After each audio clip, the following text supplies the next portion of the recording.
ஆடி மாதம் பூர நட்சத்திரம் கூடிய நாளில் அமாவாசை திதி வர நாள் இன்னைக்கு இந்த சிவபெருமானுக்கு அபிஷேகம் செய்தால் இந்த சிவலிங்கத்துக்கு மேலே தங்கத்தில் ஒரு நண்டு கண்டிப்பாக தரிசனம் கொடுக்கும் அப்படின்னு ஊவே சுவாமிநாத ஐயர் தமிழ் தாத்தாவே சொல்லியிருக்கார்.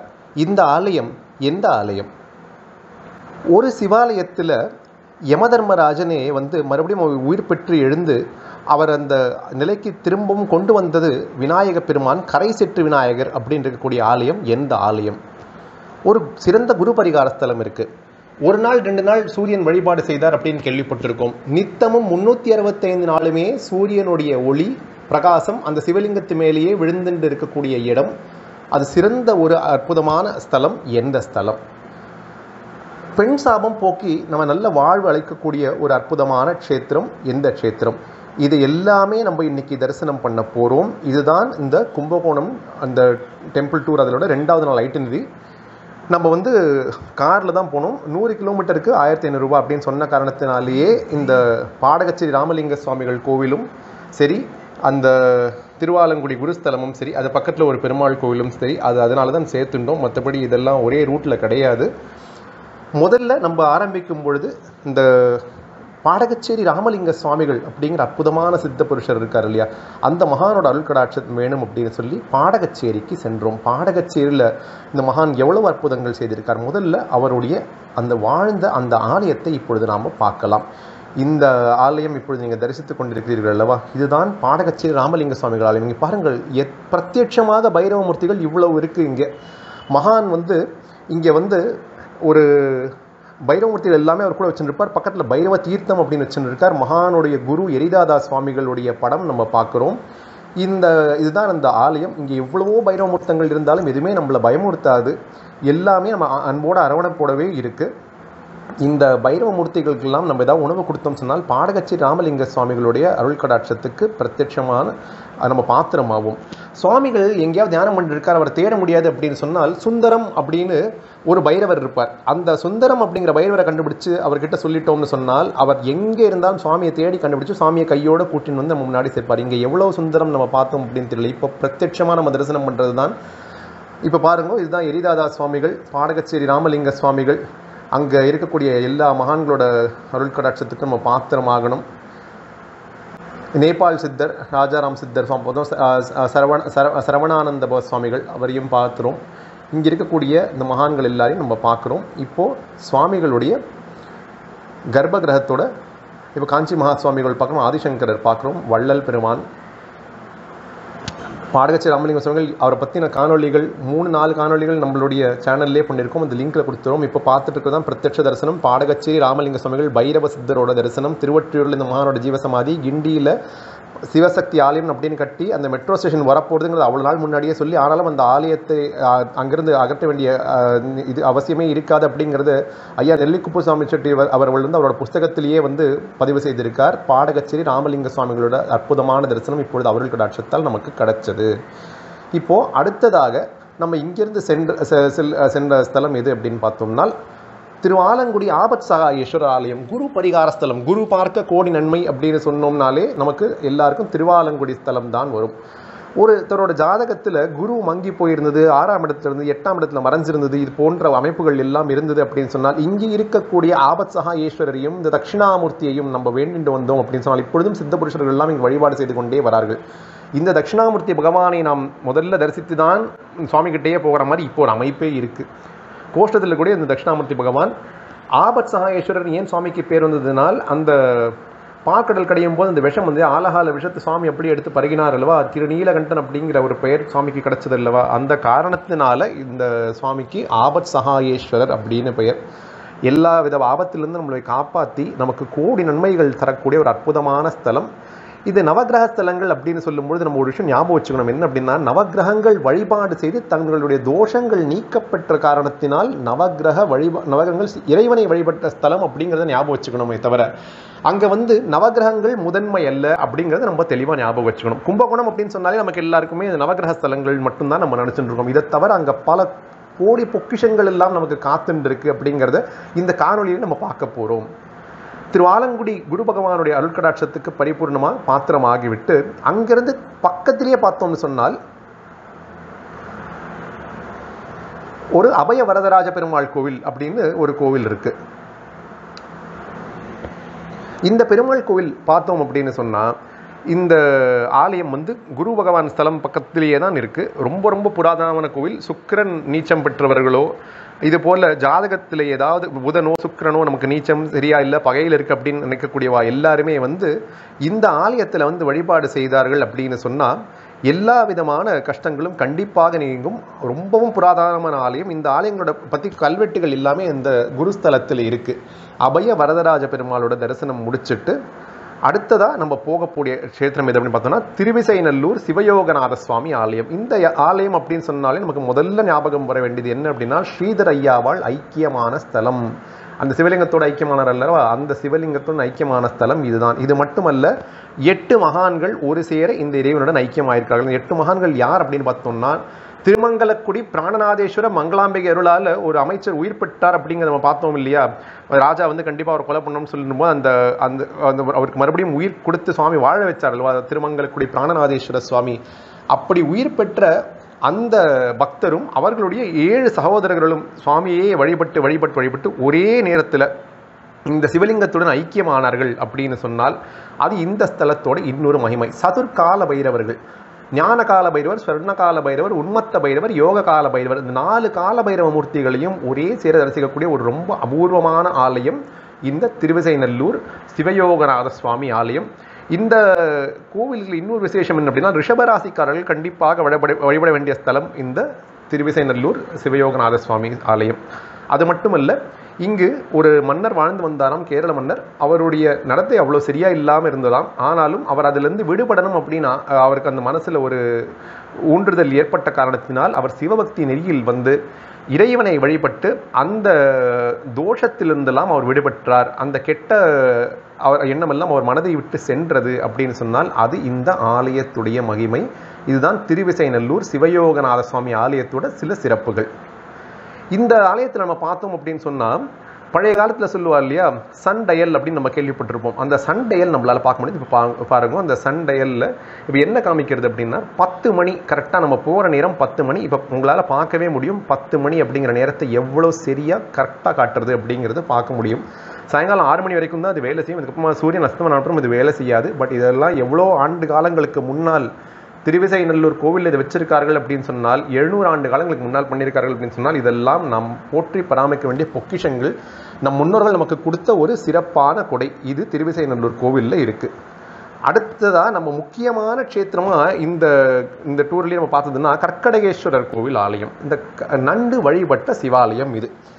நண்டு ஏன் வழிபட்டதுன்னா, இந்திரன் வந்து ஒரு கந்தர்வனை சபிச்சு விடுற காரணத்தினால அந்த அவர் நண்டு உருவெடுத்து இறைவனை வழிபடுறார். நண்டு ராத்திரியில் வந்து தாமரையை போய் அந்த குளத்தில் பறிக்கிறது, அந்த தாமரையை எடுத்துட்டு வந்து சிவலிங்கத்தின் மேல் சமர்ப்பணம் பண்ணுறது. இப்படி அந்த நண்டு செய்து கொண்டே வருது. ஆனால் அதே கோவிலில் இந்திரனும் காலையில் வந்து வழிபாடு செய்கிறார். அப்போ பார்க்கும்பொழுது எப்படி சுவாமி மேல் ஏற்கனவே ஒரு தாமரை இருக்குது அப்படிங்கிறது அவருக்கு புரியலை. இந்திரனுக்கு கோபம் வந்துடுறது, யார் இந்த மாதிரி பண்ணுறா அப்படின்னு சொல்லி. அதே மாதிரி அந்த நந்தவனத்தில் கூடிய தாமரை எல்லாம் எப்படி கம்மியாகுதுன்னு பார்த்தா இந்த நண்டு பறிக்கிறது அவருக்கு தெரியறது.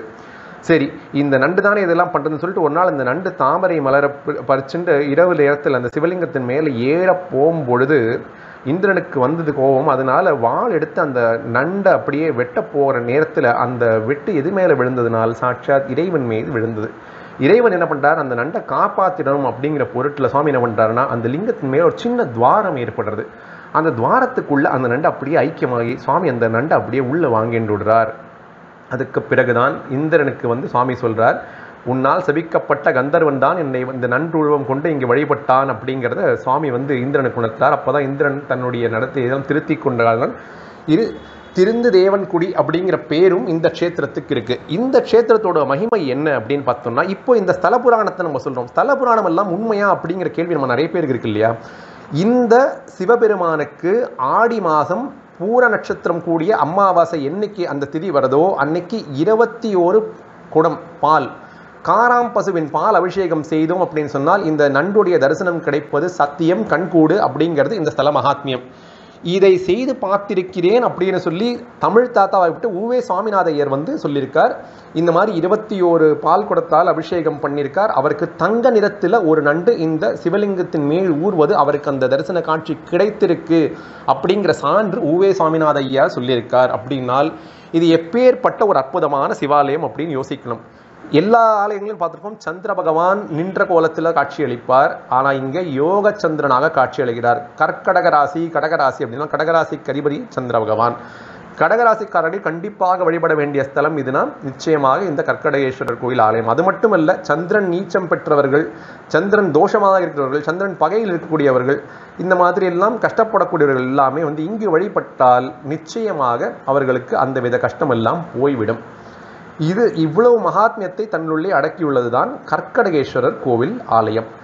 அடுத்ததாக நம்ம போகிறோம் அப்படின்னு சொன்னால் அதுதான் ஸ்ரீதர் ஐயாவாள் மடம். ஸ்ரீதர் ஐயாவாள் இவரை பற்றி ஏற்கனவே நம்ம ஒரு விரிவான ஒரு காணொலி ஐயாவாளோட அருள் கடாட்சத்தால் அவரோட சரித்திரத்தையே நம்ம பார்த்துருக்கோம். இங்கே வீடியோ எல்லாம் எடுக்க விடலை. இங்கே வெளியில் அந்த கிணறு இருக்குது, அந்த கிணறை நம்ம அப்படி பார்க்குறோம். அது மட்டும் இல்லாமல் உள்ளே போனோம்னா ஒரு பெரிய படம் இருக்குது. அந்த படத்தில் கிருஷ்ண பகவான் இருக்கார். அந்த கிருஷ்ணர் தான் அந்த படத்திலேருந்தே வெளியில் ஸ்ரீதர் ஐயாவாளுடைய அந்த கிருஷ்ண ஜென்மாஷ்டமி அன்னைக்கு அவருடைய விளையாடி கொண்டிருந்தார். அதன் காரணமாக எல்லாருமே ஸ்ரீதர் ஐயாவாள் வீட்டிலிருந்து பகவன் நாமஸ்மரணை செய்து கிருஷ்ணரை பஜனை எல்லாம் செய்து பூஜித்தார்கள். ஐயாவாள்னு மன்னிப்பு கேட்டார்கள். அப்படிங்கிற அந்த கிருஷ்ணரோட படம் உள்ள இருக்கு. ரொம்ப ரொம்ப சாநித்தியம் நிறைந்த க்ஷேத்திரம் ஸ்ரீதர் ஐயாவாள் மடம். அந்த கார்த்திகை அமாவாசை அன்னைக்கு கங்கை பிரவாகம் எடுக்கிறதுங்கிறது எல்லாருக்குமே தெரிந்த ஒரு விஷயம். இந்த ஜலத்தை நம்ம அப்படியே எடுத்துட்டோம், அதை பருகினோம், தலையில் நம்ம அப்படி புரோட்சணம் பண்ணிட்டோம் அப்படின்னு சொன்னால் நமக்கு கங்கைக்கு மேலான ஒரு பாக்கியம் இது. ஏனால் பிரத்யட்சமாக சிவபெருமானே கங்கையை இங்கே பிரவாகமாக எடுத்து செய்ய வைத்த காரணத்தினால் ஸ்ரீதர் ஐயாவாளுடைய மடத்துக்கு கண்டிப்பாக சென்று அவருடைய அருள் கடாட்சத்துக்கு பாத்திரமாக வேண்டும். இப்போ சொல்லக்கூடிய ஒவ்வொரு ஆலயங்களும் பார்த்தோம்னா அதெல்லாம் அந்த சீக்வன்ஸ்லேயே தான் வந்துட்டு இருக்கு. அடுத்ததாக நம்ம போகிற இடம் ஒரு அற்புதமான க்ஷேத்திரம், சூரிய கோடீஸ்வரர் ஆலயம். சூரிய கோடீஸ்வரர் ஆலயத்துடைய நாயகராக விளங்கக்கூடியவர் யார் அப்படின்னா யாக்ஞவால்க்ய மகரிஷி. இந்த யாக்ஞவால்கர் என்ன பண்ணாருன்னா அவர் சூரியனை குருவாக கொண்டவர்.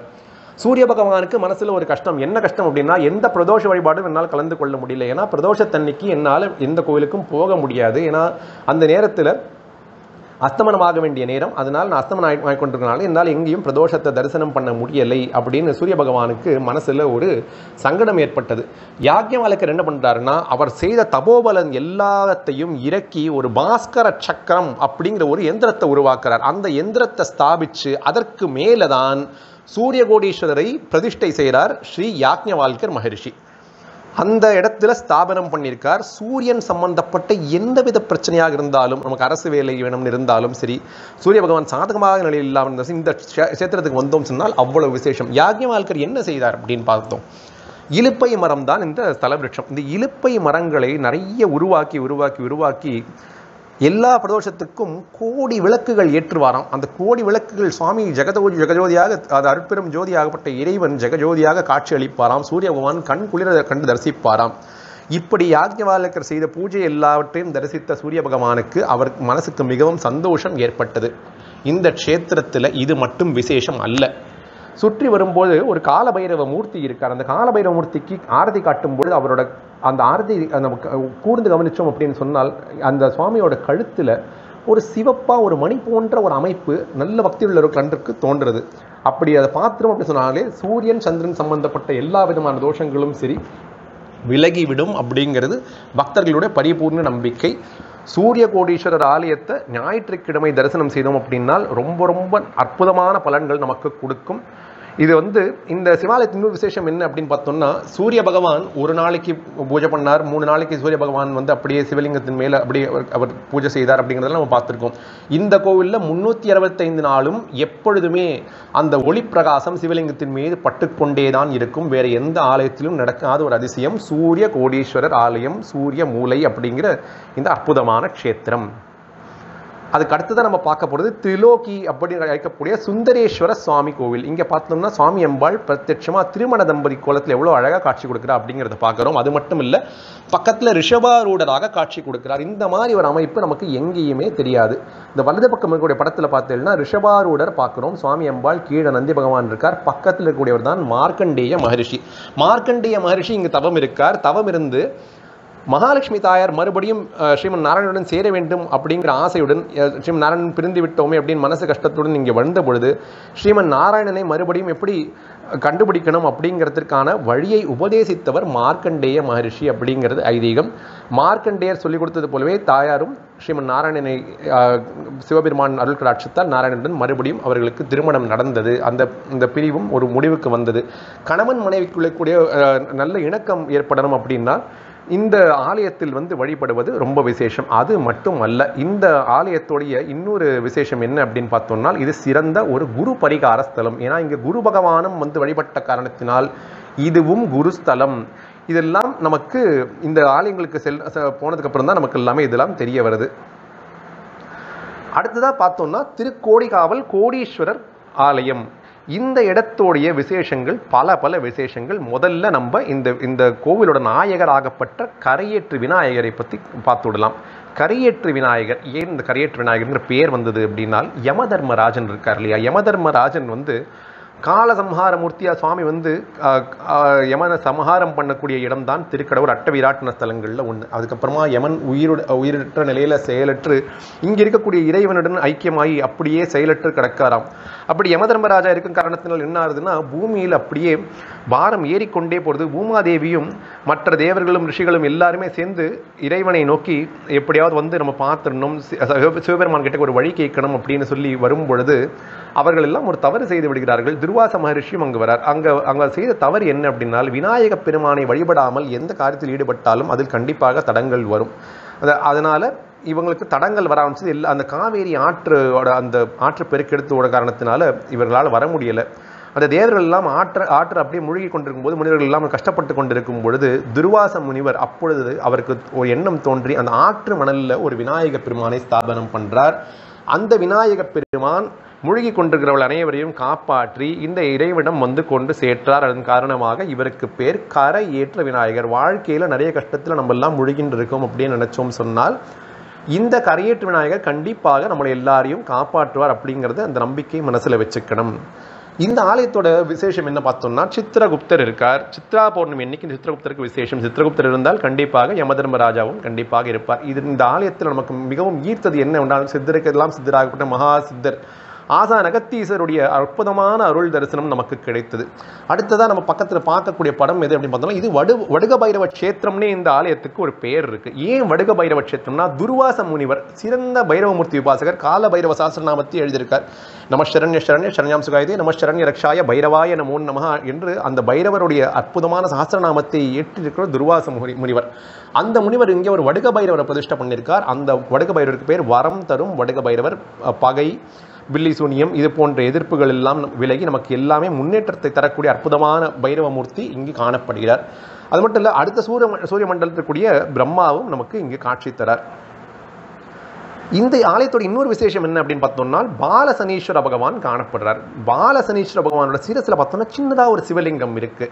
இந்த காகவாகனமும் நமக்கு தெரியாது. இந்த சனி பகவானை வழிபட்டோம் அப்படின்னு சொன்னால் நமக்கு சனி சம்பந்தப்பட்ட எல்லா விதமான கஷ்டங்களும் உறுதியாக நீங்கும் அப்படிங்கிறது நம்ம சொல்லிதான் தெரியணும் அவசியம் இல்லை. பாலசனி பகவான் இங்கு இருக்கார். பக்கத்தில் நம்ம யாரை பார்க்குறோம் அப்படின்னா, துர்வாச முனிவர். துர்வாச முனிவர் தான் கரையேற்று விநாயகரையும் வடுக பைரவ மூர்த்தியையும் இங்கே பிரதிஷ்டை செய்திருக்கார்.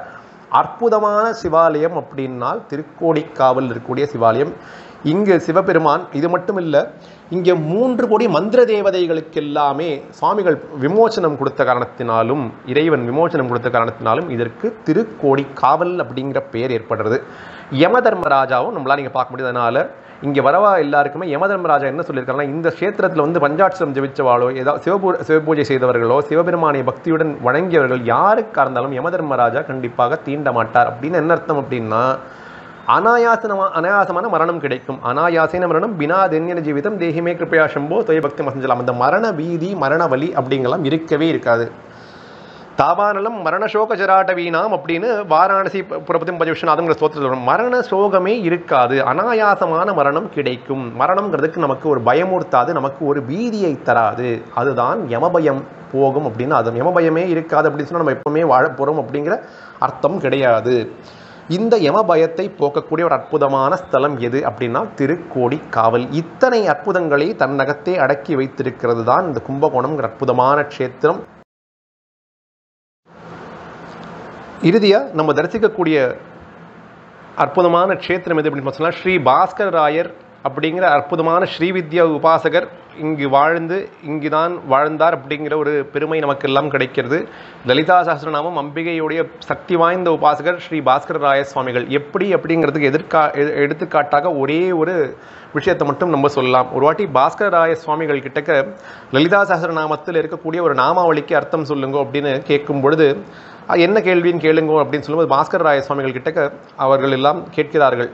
மகா சதுஷ்டி கோடி யோகினி கண சேவிதாயை நமக அப்படின்னு சொன்னால் அதற்கு என்ன அர்த்தம் அப்படின்னு பாஸ்கர ராயர்கிட்ட கேட்கிறார்கள். அதற்கு பாஸ்கர ராயர் தியானம் செய்கிறார். தியானம் செய்து அம்பிகையின் அருளால் அவர் சொல்லக்கூடிய விஷயம் என்ன அப்படின்னால், மகா சதுஷ்டி கோடி யோகினி, அதாவது 9 ஆவரணங்கள் நவாபரணங்கள் இருக்கு. ஒவ்வொரு ஆவரணத்துக்கும் 64 கோடி யோகினி தேவதைகளுடன் அம்பிகை வீற்றிருக்கிறாள். அப்போ மொத்தமாக 512 யோகினி தேவதைகள் இருக்கிறார்கள் அப்படிங்கிற அர்த்தம். அவர்கள் புடைசூழ அம்பிகை அந்த ஸ்ரீசக்கரத்தில் வாழ்ந்து வருகிறாள், ஸ்ரீசக்கரத்தில் வீற்றிருக்கிறாள் அன்னை பராசக்தி அப்படிங்கிற அந்த விஷயத்தை சொல்லும்போது எல்லாரும் அப்படி வியந்து போயிடுறார்கள். இப்போ அந்த சந்தேகம் கேட்டார்கள் இல்லையா, அவர்கள் விடலை. அவர்கள் என்ன கேட்கிறார்கள்னா, சரி 512 யோகினிகள் அப்படி 12 கோடி யோகினிகள் அப்படின்னு சொல்லியிருங்களே, இவர்களோட பேரெல்லாம் உங்களால் சொல்ல முடியுமா? சரி நான் சொல்கிறேன் எழுதிக்கோங்க அப்படின்னு சொல்லி தியான நிலையை அமர்ந்து யோகினிகளுடைய பெயரை ஒன்றொன்றாக சொல்லி 1,00,000 யோகினிகள் பெயரை சொல்லி முடித்த உடனே அவர்களால் முடியலை, இவரோட பாதகத்தில் சரணாகதி அடைஞ்சு எங்களை மன்னிச்சிடுங்கோ அப்படின்னு சொல்கிறார்.